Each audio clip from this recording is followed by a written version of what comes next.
our channel. We are here to talk to you if you are a lash artist, a lash salon owner, or a lover of lashes in general. We want to share all of the information we know about lashes and lash businesses. Today, we're here with the CEO of Prolong Lash, Jodie Harrison. How are we going? And I am Alicia, our marketing director. So we have to chat today about why people's clients might not be coming back. A really important topic to get a grasp around, girls, and gentlemen, I shouldn't say that now, we're having the brown lash story, we've had all that.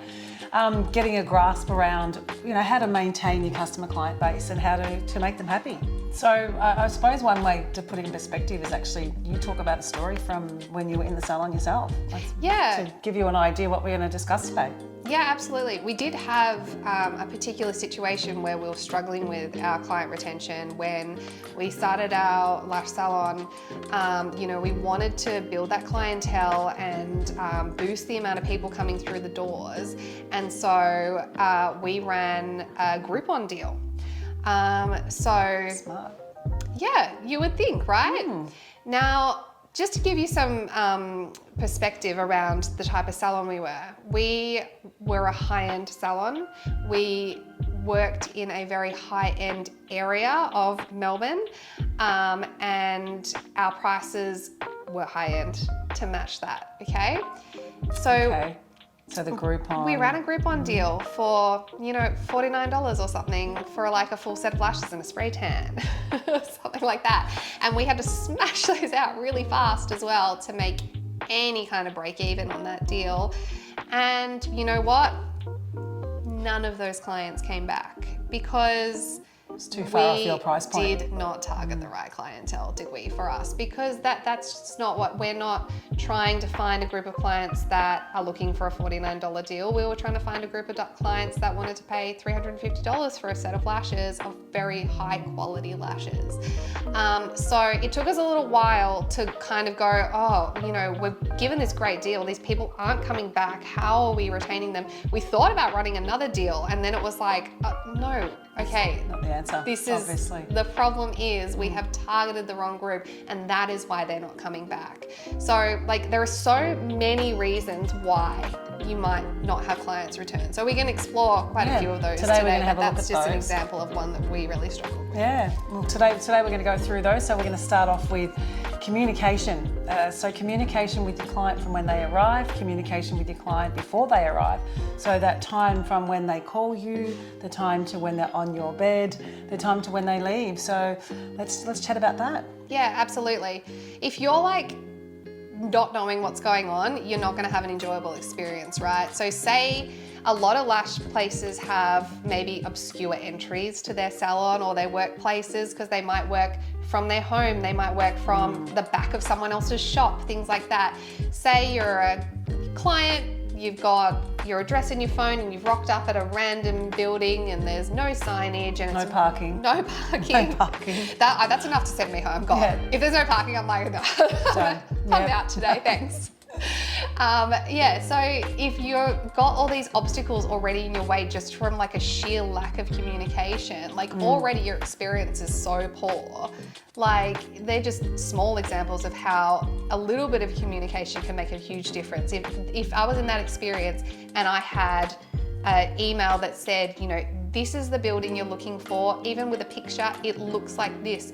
The entryway is by walking down this walkway, put in this code on the fence. So there's no surprise. Exactly. There's no surprise for you. I want to look at it and just walk through every step. I'm busy. I don't have time to do a treasure hunt to find my lashes.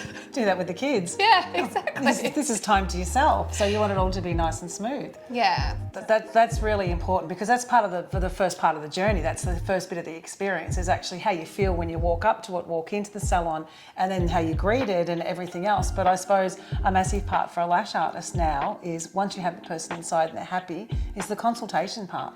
Oh, absolutely. Because if your client knows what they're going to get, you're going to end up with a happy client, right? If you just lay them down, put on any lashes you feel because that's, your signature lash or whatever, however you run, then you know, 50% of the time you're probably going to have someone that's surprised, or it didn't suit them, or it just wasn't their vibe. Yeah. So you need to have a consultation and individualize every set and talk to them. You need to find out why they're there. Are they there to, you know, have lashes like once for a wedding? Are they looking to have lashes as part of their daily lives? You know, you need to find people's goals and talk.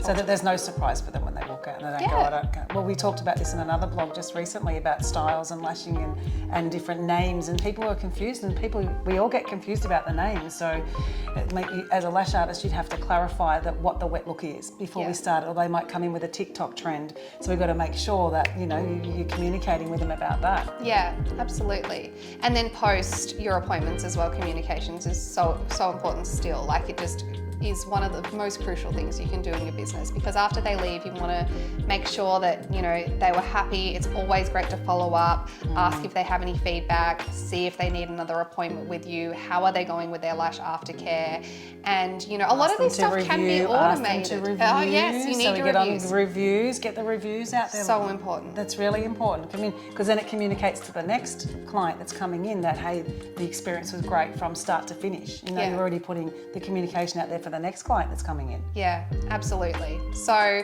a lot of these things can be automated as well. Like, you don't have to personally text message every single person. You can if you've got a few clients and you've got the time for that, awesome. And if you don't, and you're growing and you will grow, and, you know, you get so busy that you don't have time to be texting everyone, you can set up automated emails and automated requests for reviews and things like that as well. So that's for another blog. Yeah, save that for another time. So yeah, something that I've noticed from going out to doing the salon visits with our partners is that the consistency of the work that's coming out of the salon. It's really important to our partners, and I'm sure it's to every salon artist and salon, that people come out and have the same expectation from you or from someone else that did their lashes. How do you keep that consistency with your clients? Yeah, that's so important. Like, it's important if you are a solo lash artist, but it's like super important if you have a salon, you have multiple staff members, because it's like, how are you going to know? I remember this like one situation in our salon as well, where I actually got tonsillitis. And I was really, really sick, and I had to go to the doctor like in my lunch break, and it was busy. It was Spring Racing Carnival, which in Melbourne means everything. Chaos. So Melbourne Cup is huge for us at the horse races, and we have a week-long racing season, and it means for lash salons and beauty salons, they are packed. So it was spring racing season. It was spring racing week. I got tonsillitis. I was very, very sick. I had to go to the doctor on my lunch break, and he said to me, you need to go to the hospital and get your tonsils out. They're almost touching. This is really bad. And I said, I can't do that. I have to go back to work. And it's spring carnival time. And he said, you're mental, but I'll give you a double penicillin shot and see if you can get through the day. So I went back and I said to the girls, just see who you can move, you know. And our client said, my last client of the day wouldn't move, because she said, I once went with someone else in your salon, and I will never go with anyone else except for it's hard. Makes Alicia. It hard. Makes it hard. And that was like a real realization moment as well. We were like, why, like, we shouldn't be so different. Why are we so different? We're actually trained by the same person. Why are people feeling like this difference there that's so extreme that they won't even go with anyone else? This is not good, right? So that's where Kerry, our founder, had to put in place these basically rules that we had to follow with every client. And that was our process of finding out what they wanted was exactly the same for every person. We had a script, we ran through it, we found out exactly what people wanted. And every single time you had an appointment, we wrote down notes on a little piece of paper. Because we were a very busy salon, the lash artists didn't have time to do it themselves, to put notes in the computer. We had a receptionist, but we wrote them down on a piece of paper at our desk. We said what curl they had, what shape they had, even notes about them. They're going to Bali, so maybe in 2 weeks their lashes might need a bigger refill next time, whatever it is, and we gave them to our receptionist. Those notes were kept on a computer, and at the start of your day, every morning, we had a printout with every single person's notes for the day. You could see exactly what they had last time and do exactly the same thing every time. We had such a great level of consistency by the end that you could have walked in and gone to any person. No one's indispensable, as we know, so you've got sick or someone leaves or goes to another salon, you really need to have something in place. And even on your own, you should have that for yourself. That profiling of a person is so important in any business, but particularly lashes. As you said, someone goes to Bali, they come back, and then you think, oh, what did I do different, or how come they're like that? But they've been on holidays. That's probably their fault for not washing their lashes. You tell them, Jode. So my personal stories from the other side of the bed. So your stories are all from the tech side. My stories are from being the person that walks in, having a good experience or a bad experience. But I do remember the first time I got my lashes done was Alicia, and I remember She's walking. going to be like, it was the worst experience of my life. There you go. The truth is coming out now. No, it was incredibly welcoming, where I had to go to have the lashes done, which was the first thing. And we know each other, we work together, but we'd only been working together for about 6 months. But I remember every part of Alicia's service was like that I was in a proper salon, that I wasn't just in your, and I don't mean just in, but I was at your bed at your house. But I felt like I was walking into a salon. You made me very comfortable on the bed. You made sure that I was comfortable in the environment, that I was warm enough, and I felt so relaxed. And I think for someone that was nervous about getting their lashes done, and there'll be a lot of people that come to you and that will be nervous about having their eyes played with and having their lashes, glued. It was a daunting experience for me. You made it very comfortable. So yeah, I was lucky the first time I had my lashes done with you that I was comfortable, and I have returned to have my lashes done with you since then. And I've had my lashes done with someone else who was also not too bad at it, but your first experience was a great experience. So I suppose I had something really high to place with it. So I come back to you to have them done because my experience was great. Yeah. So you is their do lay experience there great? for a while. Like imagine laying there for an hour and a half on I a can't. rock solid I can hardly keep bed. still sitting Actually, here yes, telling you about my experience. No, she's not good at laying still, ladies and gentlemen. But no, imagine if you do need to put yourself in the client's shoes and go, do you want to lay on this $80, cheap hard massage table for an hour and a half? Probably not. Do you think that they're going to have much more fun at the lash artist down the road who has a plush, soft, blankety, velvety bed? Probably. So yeah, really, really important, isn't it, that you make the client comfortable and relax, and all those pointers like the temperature. But I did notice one thing you did do. I know this is getting very technical, but even where you placed your hand, you were quite particular about where you placed your hand on my face. Yeah, so that's something that Kerry used to drill into us at the salon. Actually, this is something I pride myself on this. I have had people tell me, I didn't even know you were touching my face.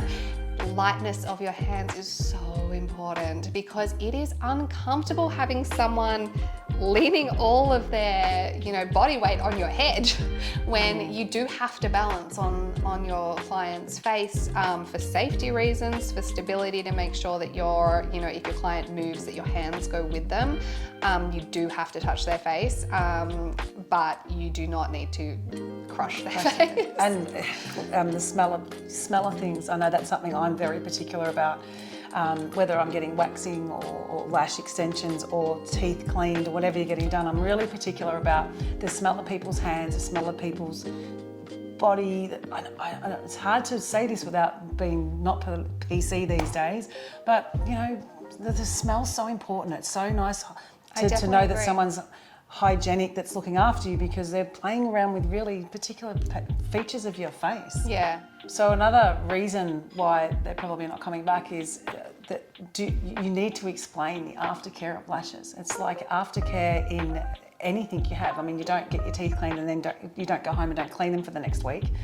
You continue to clean the teeth to keep them white. So aftercare for lashes is really important.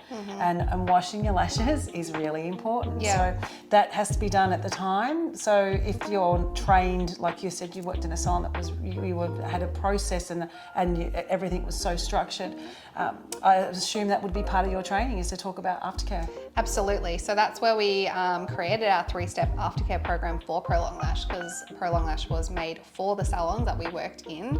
And we all followed our 3-step aftercare process, and we had the script that we told people exactly how to use them. It was quick, it was concise, and people walked away with very simple, clear information on how to look after them.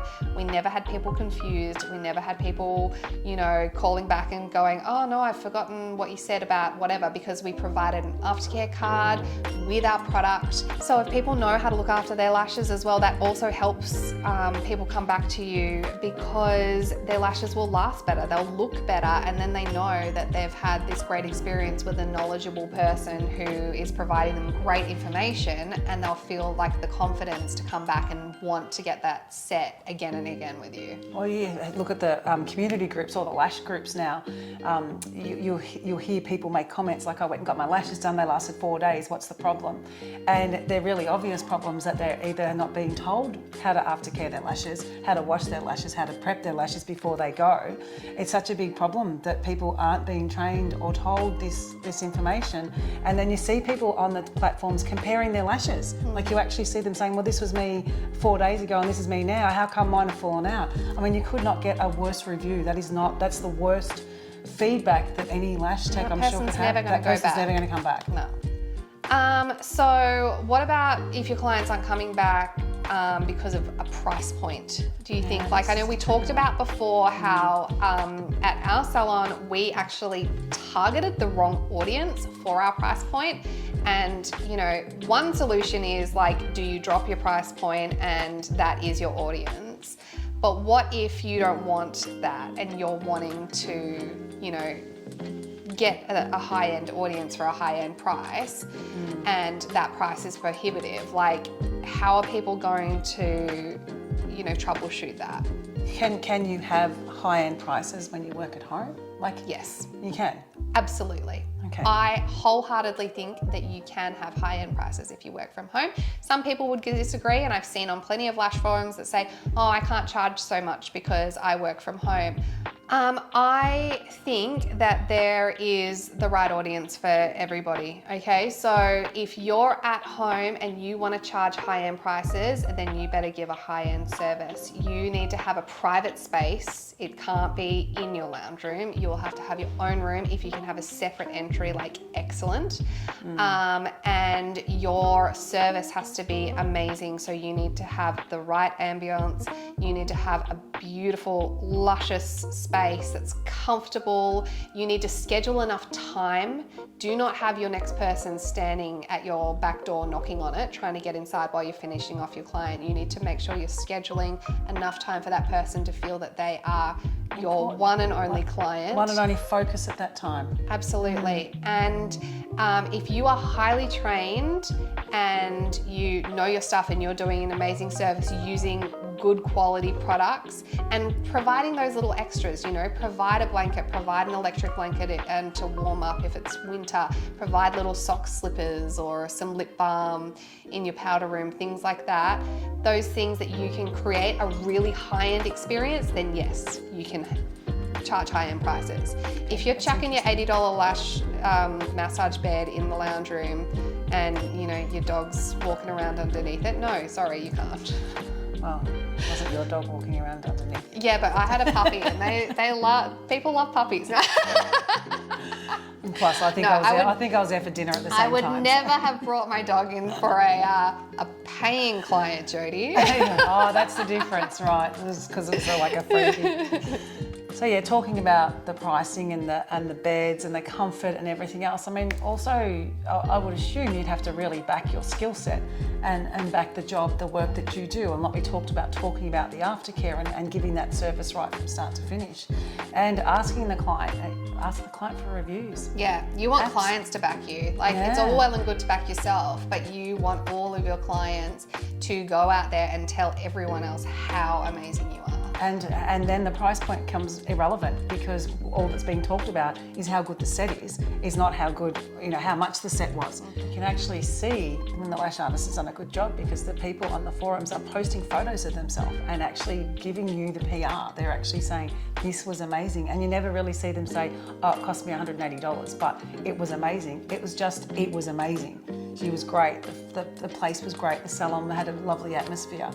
The price point becomes less important if you can produce all that great service. Absolutely. And 5-star reviews for you, if you can do your Google reviews, really help with your website SEO as well. Boost that up on the Google page. Exactly. And people see all these 5-star reviews when they search for lashes in their area. one more reason that people might not be coming back, and this is kind of back down to that communication again, is if you aren't finding out why they're getting lashes done. Like, say they're getting special event lashes. They're getting their lashes for A wedding. Yeah, or their birthday, Engagement or party. whatever Or a it deb. is. Exactly. Will that client come back? Probably not if it's just a one-off thing, but that doesn't mean that it's because of you. So it's really important to find out why people are getting their lashes done, because it may just be that they loved their lashes, but it's not something that they want in their everyday life. So you've still got a really good opportunity to get a review from them Exactly. and, get that information and feedback and know why they're not coming back, but also encourage them to come back for their next special event to you. That's right. And if they give you the good review, then your return on investment from that client is also, it's got some value to you. So they've added value even though they're a one-time visit. I mean, one-time visits might buy product when they leave, because a one-time visit might want them to look fantastic for the next week, because the event starts this day and it goes for 4 days. So you might be able to sell some aftercare at that point in time. Sell your aftercare that you've got sitting there that you've talked about through the salon experience. Yeah, so absolutely. the one-time customer can bring a lot of value with reviews, with buying product, with a great experience, and they will come back. Yeah, If they've got another event, they will come back. Another reason that people will come back is like if your service and your instructions are easy. So like talking about the aftercare, if you have your aftercare there in your salon and you say, this is what I recommend, it is right there, this is what I recommend, then, it's so easy for them to be your customer, like they're not gonna have to go down to the drugstore and try to find something that's gonna be okay to wash their lashes with, that's safe to put on their eyes, and then it's You're handing it to them, it's part of their service. Yeah, absolutely. Yeah. So it just gives them that confidence in you again, that they are with a trusted lash artist, and they'll be coming back time and time again. And people love to be educated when you're laying on a bed. People love to be told and educated and explained to about things, and so it's a perfect time to do all that and to talk about how important aftercare is. And that, as I said, that one-time person, that one-time customer, that client, you can still get a lot out of that. Yeah, absolutely. Well, thank you for joining us today. If you liked our video, please give it a thumbs up and subscribe to our YouTube channel. If you have any other questions that you want us to answer about why you might not be having your clients return, pop them in the comment section below and we'll get back to you. Jump onto our socials, our Instagram, Facebook, TikTok. And if you have any questions or want to connect with us, you can jump onto the website at www.prolonglash.com and .au for Australia. And we've got lots of more things to talk about, so we'll see you again soon. Thanks. Good luck.